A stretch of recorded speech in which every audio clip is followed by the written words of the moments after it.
If you're the victim of sexual abuse, I just want to encourage you to talk to someone.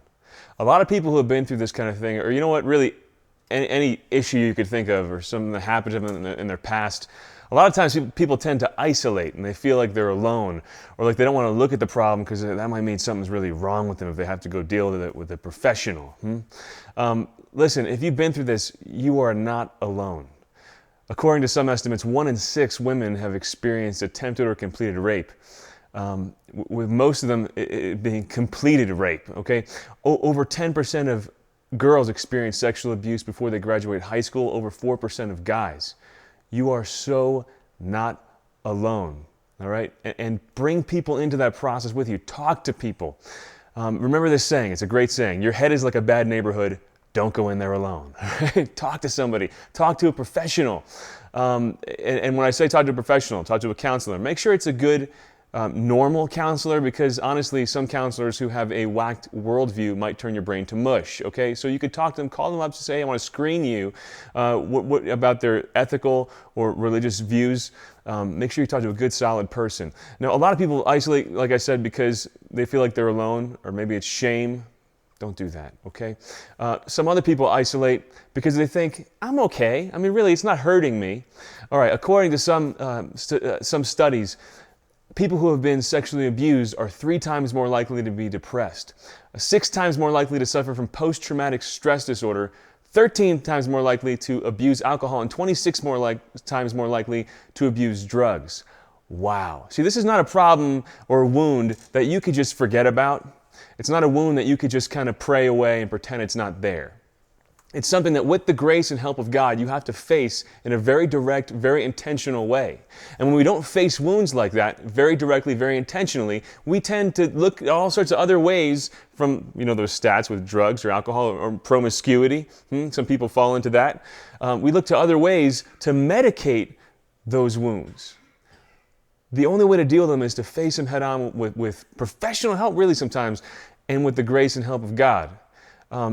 Don't pretend they're not there. I think of The Lord of the Rings. This is my favorite movie in the world, where they venture into the mines of Moria and they discover this Balrog in the deep, dark places of the mine. This massive, fiery monster of fire and shadow that it's unbelievably huge. But it was so easy for people to look at that mountain from the outside and assume, there's nothing in there, right? We can live at peace with the Balrog. Just don't go in there and disturb it. That's you if you've been through something like that, yeah? There's a Balrog inside. There's something in there, and it's messing with your life probably in ways that if you haven't faced it, that you're not even knowing. I was married for 10 years before it really came out into the open. A lot of the stuff that my wife had gone through as a child with her experience of being sexually abused. And in retrospect, once it came to a head and we realized, wow, this is really messing with our marriage, with our relationship, with our lives, with your happiness as a person. It got so clear right away, looking back at the past 10 years, how it had done that. You see, we had lived at peace with that Balrog. Just don't go disturb it. Just don't go look at it. Just don't mess with it. But it's there, and it's messing with your life in ways that, again, if you're pretending it's not there, overlooking it, medicating it in other ways, man, you don't want to go on like that. And you know what? You don't have to. And finally, as far as dealing with it head on, just a word of encouragement. When you do, and when you really face something like this, it can feel like you're losing your mind for a while. But really, as you walk through a dark tunnel like this, it's painful, it's unbelievable. But I want to tell you, there's a light at the end of that tunnel.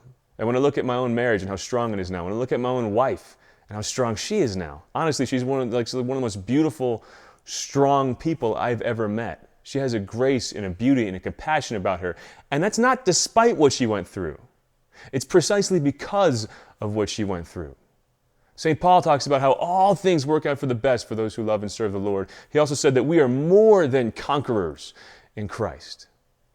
When you stop denying this is there, when you face it head on, when you deal with it, when you walk with the help of other people and with the help of God straight into that darkness, I'll tell you what, that is His path for you to wholeness, to being a better version of yourself than you could ever imagine.